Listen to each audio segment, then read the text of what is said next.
नमस्कार, मी अमोल मोरे आणि आपण पाहत आहोत बीज डंका।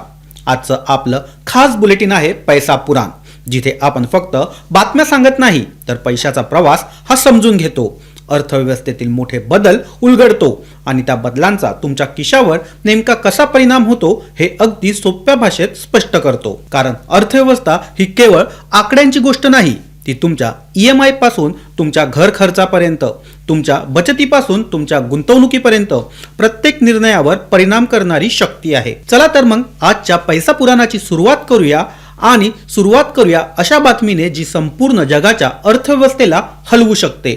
अमेरिकेचे राष्ट्राध्यक्ष डोनाल्ड ट्रम्प यांनी इराण सोबत 2 आठवड्याच्या युद्धविरामाची घोषणा केल्यानंतर पश्चिम आशियातील तणावात मोठी शिथिलता येण्याची चिन्ह दिसू लागली आहेत। गेल्या काही महिन्यांपासून अमेरिका, इस्रायल आणि इराण यांच्यात वाढत चाललेला संघर्ष केवळ राजकीय पातळीवरच नव्हे तर आर्थिकदृष्ट्याही अत्यंत गंभीर ठरत होता।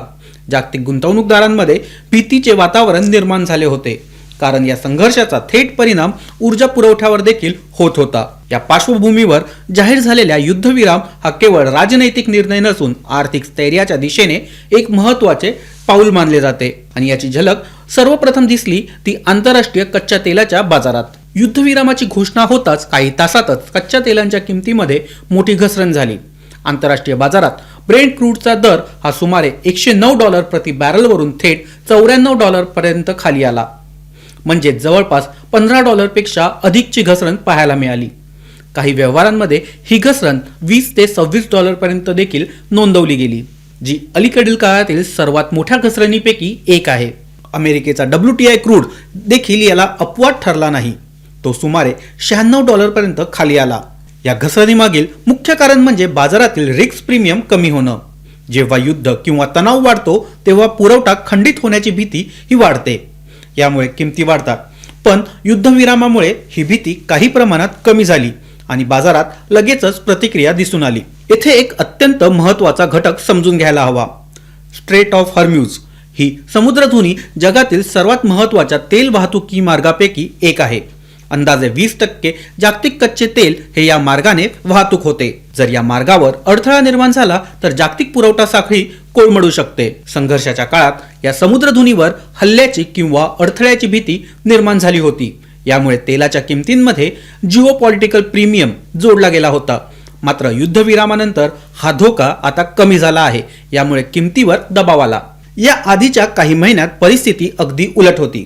फेब्रुवारीपासून वाढलेल्या तणावामुळे तेल उत्पादनात अडचणी निर्माण झाल्या, वाहतूक खर्च वाढला आणि विमा प्रीमियम देखील मोठ्या प्रमाणात वाढला।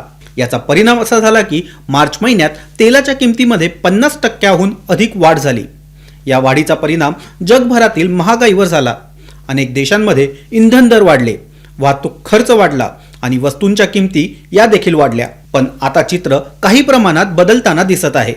युद्धविरामामुळे पुरवठा पुन्हा सुरळीत होईल अशी अपेक्षा निर्माण झाली आहे। यामुळे बाजारात विक्रीचा दबाव वाढला असून किमती घसरल्या आहेत। या घडामोडीचा परिणाम केवळ तेलापुरता मर्यादित नाही तर जागतिक शेअर बाजारातही सकारात्मक वातावरण दिसून आलं। गुंतवणूकदारांनी दिलासा व्यक्त करत पुन्हा खरेदी सुरू केली। विशेषतः ऊर्जा आयात करणाऱ्या देशांच्या बाजारात तेजी ही दिसून आली। भारतासाठी ही घडामोड विशेष महत्त्वाची ठरली, कारण भारत आपल्या एकूण तेल गरजेपैकी सुमारे 85% तेल आयात करतो। यामुळे आंतरराष्ट्रीय बाजारात तेल स्वस्त झालं तर भारताचा आयात खर्च हा कमी होतो। यामुळे चालू खात्यातील तूट कमी होण्यास मदत होते आणि रुपयावरचा दबाव हा कमी होतो। तसेच तेल स्वस्त झाल्यास महागाईवर देखील सकारात्मक परिणाम दिसून येतो, कारण इंधन हे जवळपास प्रत्येक क्षेत्रासाठी मूलभूत घटक आहे। शेती उद्योग, वाहतूक उत्पादन सर्वत्र याचा वापर होतो। यामुळे तेलाचे दर कमी झाले तर एकूण खर्च कमी होतो आणि वस्तूंच्या किमती स्थिर राहण्यास मदत होते। मात्र एक वास्तव लक्षात घ्यावे लागेल, आंतरराष्ट्रीय बाजारात दर कमी झाले तर भारतात पेट्रोल डिझेल लगेच स्वस्त होईल असे नाही, कारण भारतात इंधनाच्या किमतींमध्ये केंद्र आणि राज्य सरकारांचे कर, डीलर मार्जिन आणि वाहतूक खर्च याचा मोठा वाटा असतो। तज्ज्ञांच्या मते हा युद्धविराम सध्या तात्पुरता असला तरी तो अत्यंत महत्त्वाचा आहे, कारण तो पुढील चर्चांसाठी मार्ग मोकळा करू शकतो। जर हा करार टिकून राहिला तर तेलांच्या किमतीमध्ये आणखी घट होऊ शकते, पण जर तणाव वाढला तर किमती पुन्हा झपाट्याने वाढू शकतात। यामुळे पुढील काही दिवस अत्यंत निर्णायक ठरणार आहेत।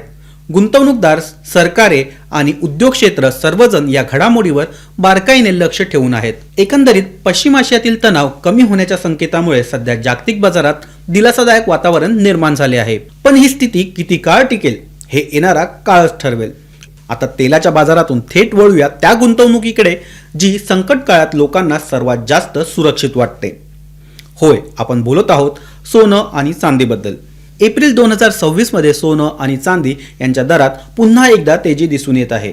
जागतिक अनिश्चितता, डॉलर रुपया विनिमय दरातील चढ उतार आणि सुरक्षित गुंतवणुकीची वाढती मागणी यामुळे सराफा बाजारात मोठ्या प्रमाणात हालचाली या दिसून येत आहे. सध्या भारतात 24 कॅरेट सोन्याचा दर हा सुमारे 1,53,820 रुपये प्रति 10 ग्रॅम पर्यंत पोहोचला आहे. 22 कॅरेट सोन्याचा दर हा 1,41,000च्या आसपास आहे. तर 18 कॅरेट सोनं हे 1,15,370च्या पातळीवर व्यवहार करत आहे. चांदीच्या दराने तर विक्रमी उंची गाठली असून ती सुमारे 2,60,000 प्रति किलो पर्यंत पोहोचली आहे. NCX वर देखील सोनं आणि चांदी यांच्या वायदा दरात चढ उतार होताना दिसत आहे. सोनं सुमारे 1,50,000च्या आसपास स्थिरावले आहे, तर चांदी 2,30,000 ते 2,50,000 या दरम्यान व्यवहार करत आहे. सोन्याच्या किमती वाढण्यामागे एक मोठा घटक म्हणजे जागतिक अस्थिरता. जेव्हा जगात युद्ध आणि आर्थिक अनिश्चितता वाढते तेव्हा गुंतवणूकदार शेअर बाजारातून पैसे काढून सोन्याकडे वळवतात, कारण सोनं हे सेफ हेवन म्हणून ओळखलं जातं. डॉलर कमकुवत झाला तर सोनं अधिक मजबूत होतं, कारण ते डॉलरमध्येच व्यवहार केले जाते. यामुळे डॉलर रुपया विनिमय दर देखील सोन्याच्या किमतीवर प्रभाव टाकतो. भारतात IBJA चे दर महत्त्वाचे मापक मानले जातात, मात्र ग्राहकांनी लक्षात ठेवावे की हे दर GST आणि मेकिंग चार्जेस वगळून असतात. त्यामुळे प्रत्यक्ष खरेदी करताना अधिक पैसे द्यावे लागतात. सध्या बाजारात अस्थिरता आहे. काही दिवसांपूर्वी घसरण झाल्यानंतर पुन्हा तेजी आली आहे. यावरून एक गोष्ट स्पष्ट होते, गुंतवणूक करताना संयम आणि दीर्घकालीन दृष्टिकोन आवश्यक आहे. आता सोनं आणि चांदी या सुरक्षित गुंतवणुकीकडून वळूया जोखीम असलेल्या पण जास्त परतावा देणाऱ्या बाजाराकडे, म्हणजेच शेअर बाजाराकडे. 8 एप्रिल 2026 रोजी भारतीय शेअर बाजारात सकाळच्या सत्रात जबरदस्त तेजी पाहायला मिळाली. सेन्सेक्स जवळपास 2,800 ते 2,900 अंकांनी वाढत 77,000च्या पुढे गेला, तर निफ्टी 50 देखील 24,000ची पातळी पार करून पुढे गेला. ही तेजी केवळ आकड्यापुरती मर्यादित नव्हती, तर ती गुंतवणूकदारांच्या विश्वासाची परतफेड होती. जागतिक स्तरावर सकारात्मक वातावरण तयार झाल्यामुळे भारतातील बाजारात देखील खरेदी वाढली. रिअल्टी, ऑटो, PSU, बँका आणि वित्तीय सेवा या क्षेत्रांमध्ये मोठी वाढ दिसून आली. काही क्षेत्रांमध्ये 6% उसळी ही दिसून आली. बँकिंग आणि मेटल शेअर्सने बाजाराला मजबूत आधार दिला. यामागे एक महत्त्वाचं कारण म्हणजे RBIचे स्थिर धोरण. गुंतवणूकदारांना हे संकेत मिळाले की अचानक मोठे बदल होणार नाहीत, त्यामुळे पुन्हा गुंतवणूक ही त्यांनी सुरू केली. तेलाच्या किमतीत झालेली घसरणही बाजारासाठी सकारात्मक ठरली, कारण कमी तेल दर म्हणजेच कमी महागाई आणि कमी महागाई म्हणजे अधिक नफा. आता शेअर बाजारातून वळूयात त्या निर्णयाकडे जो तुमच्या घर खर्चावर थेट परिणाम करतो, RBIच्या रेपो दराकडे. भारतीय रिझर्व्ह बँकेने एप्रिल 2026 मध्ये रेपो दर हे 5.25% वर कायम ठेवला आहे. हा निर्णय साधा वाटला तरी त्याचा परिणाम प्रत्येक घरावर हा होतो. रेपो दर म्हणजे बँकांना RBI कडून मिळणाऱ्या कर्जाचा व्याजदर. हा दर वाढला तर कर्ज महाग होतं, कमी झाला तर कर्ज स्वस्त होतं.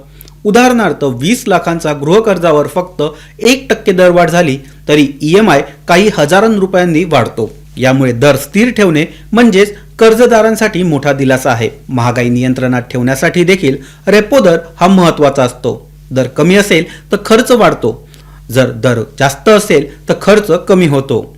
बचतदारांसाठी देखील हा दर महत्त्वाचा आहे. FD वर मिळणारे व्याज हे यावरच अवलंबून असते. आता या सर्व आर्थिक घडामोडीच्या पार्श्वभूमीवर एक मोठा प्रश्न उभा राहतो, भारतासाठी पुढील धोके कोणते? RBIने स्पष्ट केले आहे की पश्चिम आशियातील संघर्ष भारतासाठी गंभीर आर्थिक धोका ठरू शकतो. सर्वात मोठा धोका म्हणजे तेलाच्या किमतीत वाढ, कारण भारत हा आयात आधारित देश आहे. दुसरा धोका म्हणजे महागाई. तिसरा म्हणजे पुरवठा साखळीतील अडथळे. चौथा म्हणजे रुपयाचे अवमूल्यन आणि पाचवा म्हणजे जागतिक मंदीचा परिणाम. RBIच्या अंदाजानुसार भारताची GDP वाढ ही सुमारे 6.9% राहू शकते. मात्र जागतिक परिस्थिती बिघडल्यास हा अंदाज बदलू शकतो. तर एकूणच पाहता तेल, सोनं, शेअर बाजार आणि रेपो दर या सगळ्या गोष्टी एकमेकांशी जोडलेल्या आहेत. जगात कुठेही युद्ध झाले तर तेल वाढते, महागाई वाढते, आरबीआय दर वाढवते, EMI वाढतो आणि शेवटी परिणाम होतो तुमच्या खिशावर. म्हणूनच पैसा समजून घेणे गरजेचे आहे. आजचं पैसा पुराण तुम्हाला कसं वाटलं हे आम्हाला कमेंटमध्ये नक्की सांगा. व्हिडिओला लाईक करा, मित्रांसोबत शेअर करा आणि बीज डंका चॅनलला सबस्क्राईब करायला विसरू नका. अशाच महत्त्वाच्या, सखोल आणि तुमच्या आयुष्याशी जोडलेल्या आर्थिक बातम्यांसह आम्ही पुन्हा भेटू. तोपर्यंत धन्यवाद.